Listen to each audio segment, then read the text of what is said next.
예전에 금융권에 계시고 강의까지 해주신 분들이라서 제가 무척 떨리지만 그래도 우리 어르신들을 위해서 한번 해보도록 하겠습니다. 정청용이가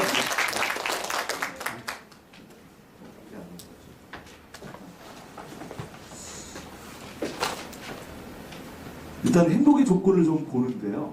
우리 어르신들 한 분 한 분이 지금 도서관이십니다. 지금까지 살아온 그 면면을 보시면 한 분 한 분마다 도서관인데 행복의 조건이 과연 뭘까요? 뭐 다들 알고 계시겠지만 일단은 경제적인 게 기본적으로 돼야 있어야 될 것이고요. 그 다음에 명예, 자, 더 좋겠죠. 이런 게 있으면. 그리고 또 가족이 또 화목해야 되지 않을까.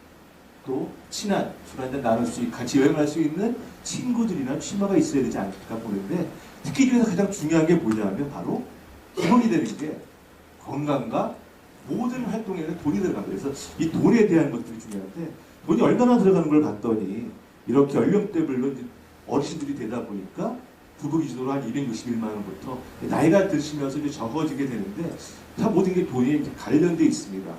그리고 또 재무관리는 이게 시기각각 변합니다. 최근에 나온 비트코인부터 해서 계속 변하기 때문에 이거에 대해서 여러분들이 계속 따라가셔야 됩니다. 일단은 여러분들 효자에 대해서 한번 개념을 제가 한번 말씀드려 보겠습니다. 효자가 누가 효자일까요? 나이가 들게 되면 용돈 주는 아이들이 효자입니다. 또 하나 또 다른 효자가 또 있습니다. 돈은 못 주더라도 자주 집에 찾아오는 거. 이거를 할 수 있는 거 두 가지를 동시에 해결했으니 바로 뭐냐면 우리 주택연금 효자를 한번 소개시켜 드리려고 합니다. 제가 여러분한테 이제 보여드릴 영화가 하나 있는데 혹시 이 중에서 권순분 여사 납치 사건 보신 분 계신가요? 네. 예. 줄거리는 그렇습니다. 이분이 홀로 되셔서 두 아들과 두 딸을 키웁니다. 잘 키웠습니다. 그리고 국밥집이 너무 잘 돼서 500억에 대한 돈을 벌었어요. 그런데 이분이 500억을 벌었는데 그것을 다 살아생전에 물려줬습니다. 그러다 보니까 아이들이 찾아올까요? 안 찾아올까요? 그런 와중에 좀 얼빵한 납치범 3명이 이분을 납치합니다. 그래서 그 자식들한테 500억을 달라고 합니다. 그러면서 벌어진 에피소드인데 이거를 보시면서 한번 우리가 노후에 우리의 자산을 어떻게 활용해야 될지 한번 보도록 하겠습니다. 먼저 영화 한 편 보시겠습니다. 네, 사실 이 영화 속의 일만은 아니고요. 사실 전세가 동일합니다. 여러분들 혹시 탈무드 아시죠? 유태인들의 경쟁을 쓴 탈무드. 탈무드에 보면 이런 말이 있습니다. 당신이 갖고 있는 재산을 자식들한테 물려주면 당신은 죽은 목숨이다.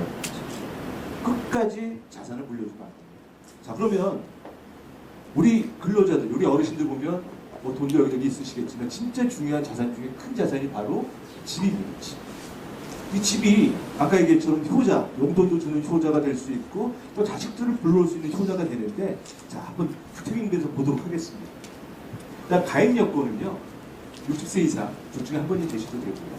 그 집은 9억 원 이하여야 됩니다. 여러 채가 있다 하더라도 9억 원 이하면 합쳐서 9억 원 이하면 되고 그 중에 한 채를 갖고서 하시면 됩니다. 이거의 조건이 뭐냐면 두 내가 죽을 때까지 둘 중에 한 명이 살아도 죽을 때까지 받는 겁니다. 자, 2017년 2월 기준 매년마다 바뀌는 2월 기준으로 보면 이렇게 4억 원짜리 집이 있다면 70세는 92만 4천을 받습니다. 이게 그분들이 평생 죽을 때까지 둘 중에 한 분이 나면서 평생 죽을 때까지 받습니다. 4가지 장점이 있습니다. 사실 제가 이거를 보면서 야, 이러다가 나라가 망할 수 있겠구나. 왜냐하면 우리가 이제 100세 시대가 되고 우리 어르신들 지금 앞으로 100세 다 사실 겁니다. 그렇게 많은 돈을 지불하게 되는데 도대체 무슨 이게 재정으로 감당할까? 자, 4가지 장점이 뭐가 있는지 말씀드려보겠습니다. 첫 번째, 제가 3억짜리면 지금 현재 70세를 받는다고 92만 원을 받는데 첫 번째 장점, 이분들이 너무 장수하셨습니다. 예를 들어서 154까지 살았어요. 이분들이 10억을 받았습니다. 그래서 금융기관 주택연금으로 자, 7억을 더 받았습니다. 원래 집값은 3억 원이었는데 이분들이 돌아가셨어요. 그러면 그 금융기관은 7억 더 받은 거에 누구한테 청구를 할까요? 돈을? 누구한테 청구를 할까요? 은행 누가 청구할까요? 바로 정부가 지급해줘요. 자식들한테 아무 해를 안 끼칩니다. 정부가 줍니다. 첫 번째 장점. 두 번째 장점 말씀드리겠습니다. 이분들이 이제 실제 내고 이제 90만 원씩 받기 시작했으니까 우리가 한번 해외여행 가자라고 해서 비행기 타고 가시다가 그만 비행기 사고로 추락사고 두 분이 다 돌아가셨어요. 그러면 2억 9,900만 원 못 받았습니다. 그건 누구한테 줄까요? 자식한테 상속해 줍니다. 자, 돈을 더 받으면 자식한테 아무런 피해를 안 줘. 내가 덜 받았으면 자식이 상속을 해줍니다. 그러니까 세 번째 장점 말씀드리겠습니다. 요즘 집이 하도 많이 짓고 지금 정부 세금 정책 때문에 집값이 전국적으로 떨어지고 있다고 합니다. 지금 서울도 불패로 떨어지고 있습니다. 제가 3억짜리 집이었는데 극단적으로 이게 1억이 됐어요. 내년도에 봤더니. 그러면 원래는 30만 원을 주게 돼 있습니다. 그럼 이분은 처음에 받았던 90만 원을 그대로 줄까요? 아니면 떨어진 금액을 줄까요? 90만 원짜리 그대로 줍니다. 얼마나 좋아요. 자, 그럼 또 네 번째 장점 말씀드리겠습니다. 제가 3억짜리 집에 92만 원씩 받고 있었는데 이게 세종시에 있다 보니까 이게 도시가 활발하게 되면서 집값이 9억이 돼버렸어요. 9억이 되면 270만 원 주게 됐습니다. 더 받을 수 있을까요? 못 받을까요? 더 받을 수 있습니다. 제 얘기를 잘 들으시면 더 받을 수가 있습니다. 일단 편법을 써야 되겠죠. 이 집에서 지금 있는 거 다 갚아버리는 거예요. 예를 들어서 여러분들이 만약에 이 집에 내가 3년 동안 받고 있었어. 3천만 원을 지금 받고 있었으면 이 9억짜리 집을 갖고서 대출을 일으키십니다. 그래서 3천만 원을 싹 갚아버리는 거예요. 그리고 앞으로 이 집에서 또 받으려면 3년이라는 유예기간이 있습니다. 3년 동안은 내가 매달 90만 원 필요하니까 또 이 9억짜리 갖고 대출을 또 일으키는 거예요. 그래서 총 6천만 원 갖고 3천만 원을 갚아버리고 3천만 원을 3년 동안 살아가시는 거예요. 3년 뒤에 대출이 꼈으니까 9억에서 이제 8억이 될 수 있겠죠. 그러면 246만 원 내놔 하면 정부에서 주택연금을 주게끔 되어 있습니다. 그러면 여러분은 단점이 있나요? 하나도 없습니다. 꼭 이런 분이 물어보세요. 어떤 게 물어보시냐면 이게 이자가 되게 세게 아니야? 내가 만약 중간에 그만두면? 절대 그렇지 않습니다. 이거는 정부에서 하는 금융정책이다 보니 이자도 그냥 한 2, 3% 정도밖에 되지 않습니다. 페널티가 없다고 보시면 됩니다. 자, 이걸 여러분들이 활용을 하시면 굉장히 좋죠. 일단은 내가 자식들한테 돈 안 벌려도 되고요. 그리고 이 90만 원씩 나온 것 같고 우리 손주들이 언제 두 번째 팁을 말씀드리면요. 아이들이 집에 옵니다. 가족마다 이제 설날 때 같은데 추석 때 오고 그러면 올 때 절대 자식들 주지 말고요. 손주들한테 5만 원, 10만 원씩 딱 앵겨 보십시오. 그러면 얘네들이 용돈 떨어질만 하면 엄마 아빠 우리 저기 할아버지 할머니네 가야지. 그렇게 됩니다. 왜냐하면 용돈을 받기 위해서. 그게 바로 일석이조 효과다. 주택연금이 제 교자 중에 효자다. 그래서 꼭 들어주시면 좋겠고요. 근데 또 하나 팁을 말씀을 드리면 이게 이렇게 너무 좋다 보니까 이거 빨리 안 만든 사람들이 바보거든요. 폭발적으로 늘고 있습니다. 그런데 또 폭발적으로 지금 해지당하고 있어요. 해지합니다. 중간에. 오늘 100명이 만약에 이번 달 들었다면 50명이 해지를 합니다. 50%의 해지를 보이고 있어요. 이거 뭔지 아세요? 이거 뭘까요? 자식들이 특히 이제 아들이 며느리들 같이 와서 아빠 아버지 제가 매달 90만 원씩 드릴게요. 저희 집을 담보로 대출 좀 일으켜주세요. 아니면 이 집을 나한테 넘기세요. 내가 매달 돈 드리고요. 아니 돌아가시면 제가 후하게 장사까지 지내는데 왜 저한테 주시지? 그거를 국가에 줍니까? 라고 합니다. 그러면 부모님들이 아 그렇지 우리 아이를 줘야지 해서 또 대출 일으키거나 아예 물려주고 맙니다. 그럼 어떻게 된다? 죽은 목숨이 되는 거죠. 아까 여기 본 것처럼 번스분에서처럼 그냥 오질 않아요. 오질 않습니다. 그래서 꼭 여러분들 하셔야 되고요.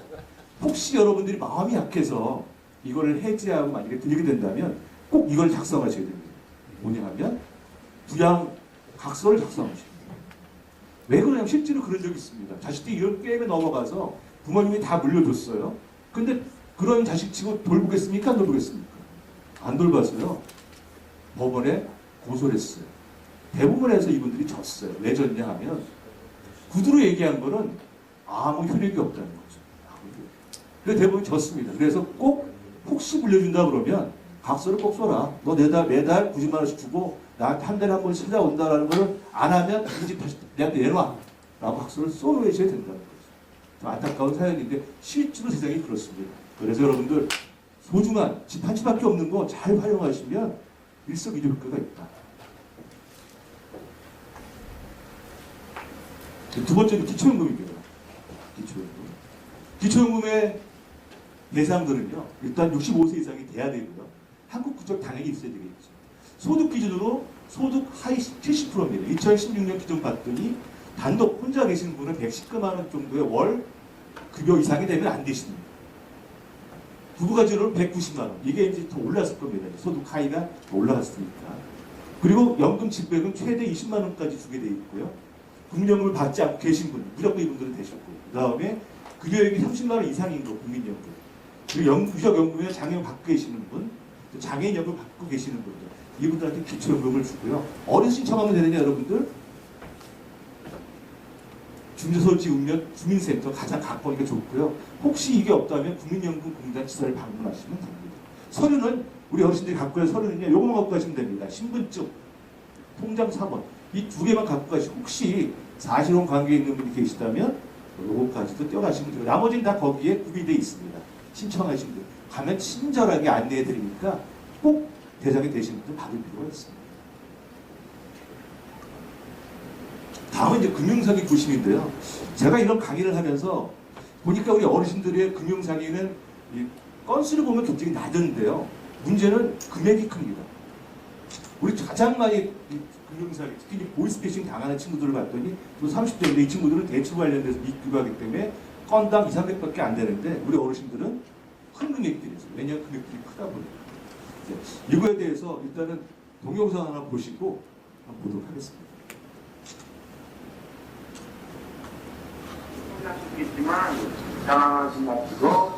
보이스피싱 당한 분이 실제 상황입니다.